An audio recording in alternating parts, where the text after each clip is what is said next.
Class 10 का है द्विघात समीकरण है। द्विघात समीकरण का है, क्लास 10 का है द्विघात समीकरण, क्योंकि ध्यान देंगे समीकरण को देख के ही पहचानेंगे। 4x पे 2 घात प्लस 12x प्लस 9 बराबर 0 क्या है, द्विघात समीकरण है। यानी क्लास 10 का द्विघात समीकरण है। प्रश्नावली 4D है। लिखा है निम्नलिखित समीकरणों के मूल के लक्षण ज्ञात करना, यानी मूलों के लक्षण ज्ञात करना है। समीकरण दिया है, सवाल नंबर 8 है। 4x² प्लस 12x प्लस 9 बराबर 0 दिया हुआ है, क्योंकि हम ध्यान देंगे d बराबर b² माइनस 4ac है। लक्षण इसी से ज्ञात होता है। d बराबर d के बराबर कितना है, b² माइनस 4ac है। चूंकि अगर d बराबर 0 होता है तो हमारा क्या है, वास्तविक, हमारा जो मूलों के लक्षण जो होता है वास्तविक होगा, समान भी होगा। ये क्या होगा, वास्तविक वास्तविक और समान होगा।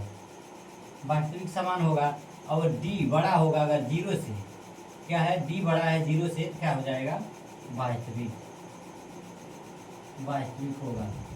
होगा। और d से बड़ा अगर 0 है क्या हो जाएगा, काल्पनिक। यही पूछा है। इसमें क्या है, मूलों का लक्षण मतलब क्या होगा, निम्नलिखित समीकरणों के मूलों का लक्षण। यानी चूंकि d बराबर होता है b² माइनस 4ac, यानी d के बराबर हो गया। अगर d के बराबर 0 आ जाता है तो वास्तविक समान है। और d बड़ा है 0 से, 0 से बड़ा d है तो वास्तविक होगा। और d से बड़ा अगर 0 है तो काल्पनिक होगा। यहाँ पे क्या है, द्विघात समीकरण। तो द्विघात समीकरण के मानव सॉल्यूशन इसकी तुलना कर लेंगे। c के मान 9 है, x से x कटा, b के मान 12 है, x² से x² कटा, a के मान 4 है। यानी a के मान कितना है, 4, कामा b के मान है 12 तथा c के मान है 9। c के मान कितना है, 9 है। क्योंकि हमको क्या करना, मूलों को लक्षण ज्ञात करने के लिए क्या करते हैं, मूलों के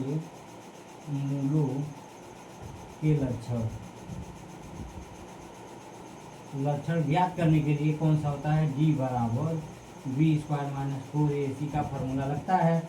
और d बराबर b के मान कितना है, 12 12 कितना हो जाएगा, 2 घात 4 माइनस 4, a के मान है 4, c के मान है कितना, 9। a के मान कितना है 4, b के मान है 12, c के मान है 9। अब d बराबर हम लिखेंगे 12 पे 2 घात है, यानी 12 गुणे 12 माइनस 4 चौको 16 गुणे 9।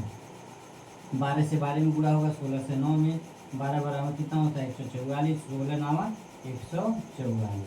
अब d बराबर कितना हो गया, 0। d का मान कितना हो गया, 0।